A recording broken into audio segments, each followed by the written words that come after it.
Magandang araw po sa aking mga minamahal na kababayan, Luzon, Visayas at Mindanao, sa ating mga kapatid na Muslim. Assalamu alaikum warahmatullahi wabarakatuh.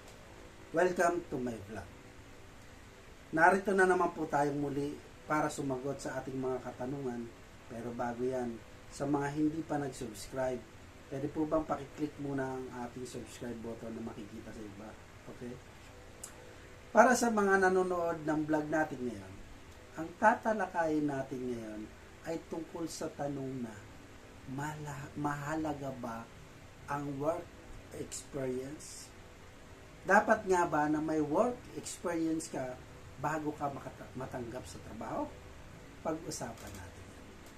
Ito ang aking opinion sa tanong na. Alam niyo po mga mahal ko mga kababayan, itong mahirap, especially sa bansa natin, even tapos ka na sa pag-aaral, no? Graduate ka na lahat-lahat, hindi po ba? Pag mag-a-apply ka ng trabaho, kagad ang sasabihin nila sa iyo, meron ka bang work experience? Diba? Kaya ka nga nag-apply kasi wala ka pang experience. No? Bago ka palang magtatrabaho. So, kaya nagkakaroon ngayon ng problema kasi sasabihin mo parang bakit ganun? Kaya nga ako magtatrabaho para magkaroon ako ng work experience. Ibig tapos ka na sa pag-aaral, kailangan pa nila ng work experience bago ka tanggapin. Pag wala ka, ganito yan eh. Sige, pakilagay na lang po ng contact number nyo, tatawagan na lang namin po kayo. Nako po. Pag mga ganyan, ang mga sinasabi sa'yo, wag mo nang asahan yan. Kasi, di ba, alam mo, sa Pilipinas talaga marami kang isa pa. Pag nandun ka na, ang haba pa ng pila yan. Kailangan sa ganitong oras, nandito na lang kang nag-apply. Kasi nakalagay doon, no? So, ano experience mo? Sa haba ng pagpipili mo ron. Tapos, wala ka pang almusal, wala ka pang kain. Pagdating mo doon, pagdating na ikaw interview, siguro tanghali na. Yun lang ang sasabihin sa'yo. Wala ka pang work experience, hindi ka pa namin matatanggap kasi kailangan namin yung may work experience na.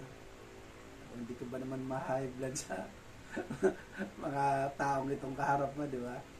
Kasi bakit ka, ang tanong mo, kaya sa sarili mo, mag-iisip ka, alam mo, nakakawala ng self-confidence. Nawawala yung self-confidence mo kasi, bakit ganun? Tapos naman ako. Or lalo, paano na yung hindi man nakatapos? Diba? Wala, itong kailangan namin. Wala ka namang experience. No? At isa pa, yan pa yung ginagawang pananamantala ng mga ibang naghahanap ng trabaho.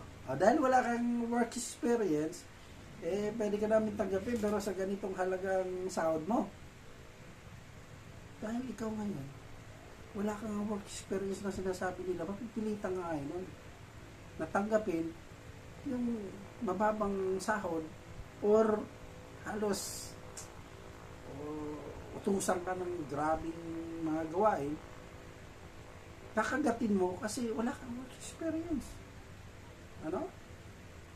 Kaya grabe talaga, yung sarili mo parang, alam nyo, ito yung problema eh. Minsan marami dyan na wawala na ng pag-asa, nagkakaroon na sila ng sa sarili na, paano ba ako makakatulong sa pamilya, paano kasi hindi na sila, wala silang mahanap dahil wala silang work experience. Hindi po ba? Napakasakit. So, ito naman po ang aking suggestion sa bagay.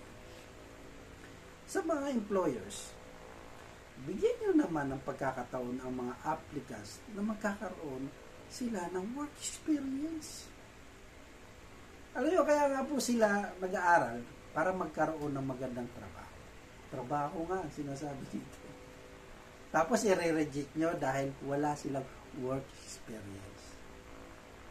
Kaya kadalasan, wala na sila ng self-confidence at interest sa trabaho. Kaya minsan, kahit na carpenter o kaya ano na lang, mahirap na trabaho, no? Construction worker. Tapos ka, pinapatos mo na kasi hindi ka nila tanggap-tanggap, no? Yun ang, alam mo, minsan pati pagiging katulong boy, no? Ang iba pa nga dyan, nagtitinda ng sa bangketa kung ano-ano. Kasi nga nire-reject sila eh. Pero mga degree holder yan, ha? Marami pa nga doon sa amin. Tapos ng teacher eh. Alam niya ka ng ginagawa. Tapos mga edukador, mga degree holder yan. Papatayan ng ending. Di ba? Nakikita mo, di ba? Or marami ka sa grabe talaga ang nila na kaya dapat sa mga ina-applyan, no? Ay tanggapin nyo naman kasi kaya nga yan alam niyo po yan din yung mahirap sa atin eh. No? Kahit na nga ang iba dyan na may edad na gusto pa nila magtrabaho, hindi na kasi overage ka na, di ba? Kaya napag-iiwanan po tayo sa ibang bansa kasi talagang hindi po ganyan. Hindi po ganyan. So, imbis na maging tambayan, pagtrabahuin mo. Di ba? Kaya ang iba, napupunta, hindi ako tinatanggap, napupunta sila sa masasamang gawain. Nawawala na sila, nagiging addict, nagiging hold-upper. Di ba? Kasi bakit? Tapos matutok na siya, mas malaki pa pala kita dito sa mga ganitong gawain. Hindi ko na ako. Kasi minsan, sila na, hindi naman ako natatanggap sa trabaho. Di ba? So, napaka kaya sa mga ina-applyan, hanggat maaari, bigyan nyo ng pagkakataon, pakita nga nilang kakayahan, kasi mas marami dyan na hindi pa nakikita yung kakayahan.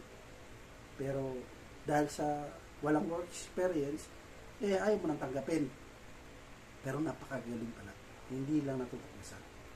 So, ganun pa man maging po tayo sa mga hindi naman na tatanggap dahil walang work experience, huwag po tayo mag-isip ng hindi maganda.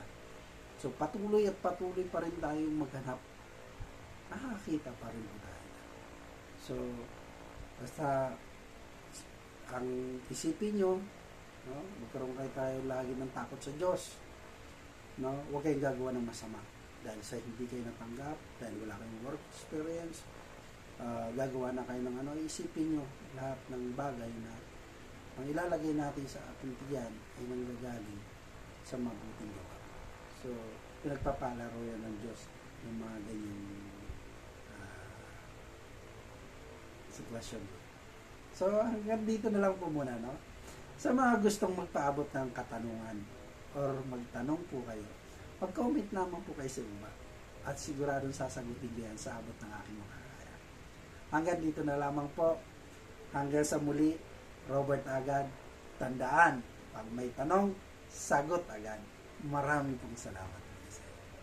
Ingat po lagi.